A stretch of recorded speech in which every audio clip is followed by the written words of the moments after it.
most gym bros are taking about 10 to 20 different supplements. I mean, you see them. They're drinking their protein shakes, they're taking their creatine, they're on absolutely everything. And every time, someone comes out and says, "Oh, take this, it's going to be really good," they're like, "Okay, I'll get the testosterone."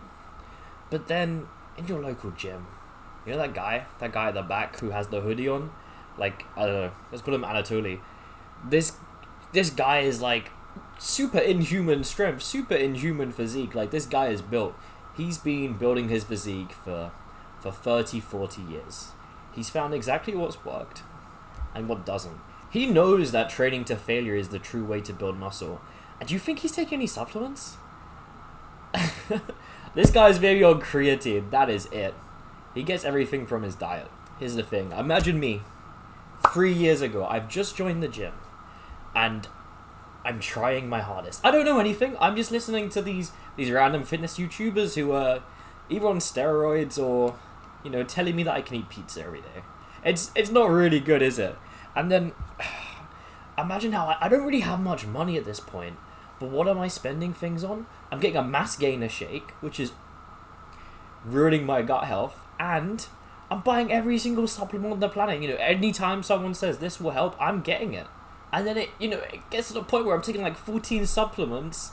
The only one that's probably helping me is creatine. And that is where people mess up, man.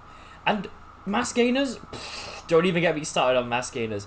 There was one day where I had been taking mass gainers for so long, and I had been messing with my gut health for so long that I woke up, I did not feel good. And imagine the kind of, like the weird like rumbles in your tummy you get when something's just not right. I walk downstairs and I just lie down on my sofa. And then 3 hours later, I'm still lying on the sofa. I'm like, man, I'm not going to go to university today. And then I realize it's the mass gainers. It's like, this is what has messed up my stomach. Like, this feels awful. I was out of commission for the entire day. It was not good.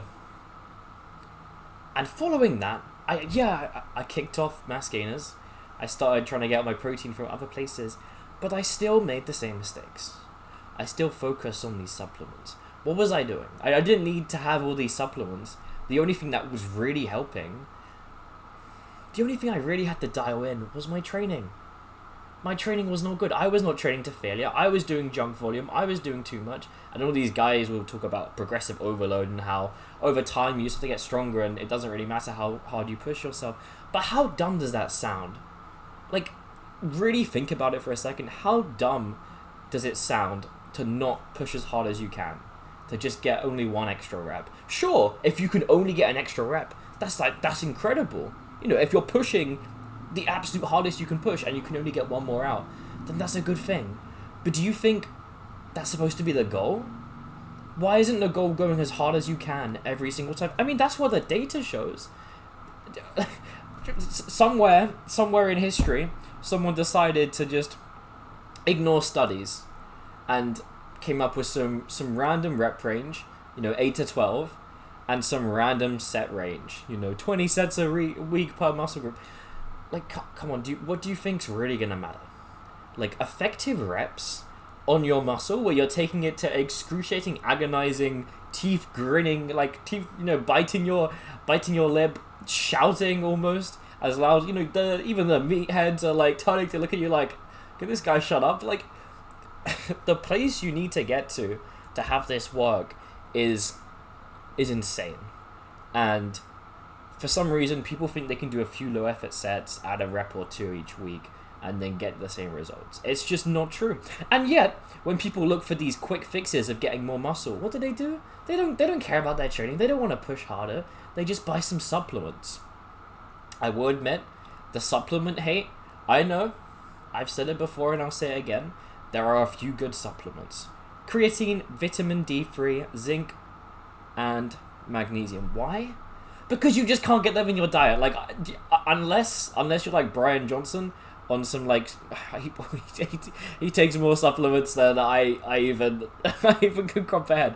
But unless you're some super rich billionaire who can organize like 12 oysters and Like, I don't know what magnesium's in, but like, like a magnesium salad bowl or something. Like, unless you're someone who can get every single of like those three things, the adequate amount of sunlight from going on a walk like topless, like unless you're really doing these things, then sure, you can take these supplements. Everything else, dude, you can get that in your food. You can have a balanced diet and you can cover all those things, and you're not doing that. But in the end, is this limiting your stuff? No, it's not limiting your stuff. They might tell you might go to the gym with your friend and they're like, yeah, we got 20 sets today of chest, and then we'll do like, 15 of tricep. Like, oh my god, please. If your friends are taking you to the gym and they are wasting your time with some 50-second rest breaks where you don't even have enough time to like recover your breath, and they're making you push like 10 reps from failure, I mean, you're doing your leg movements and you're not getting close. If we know better, come on.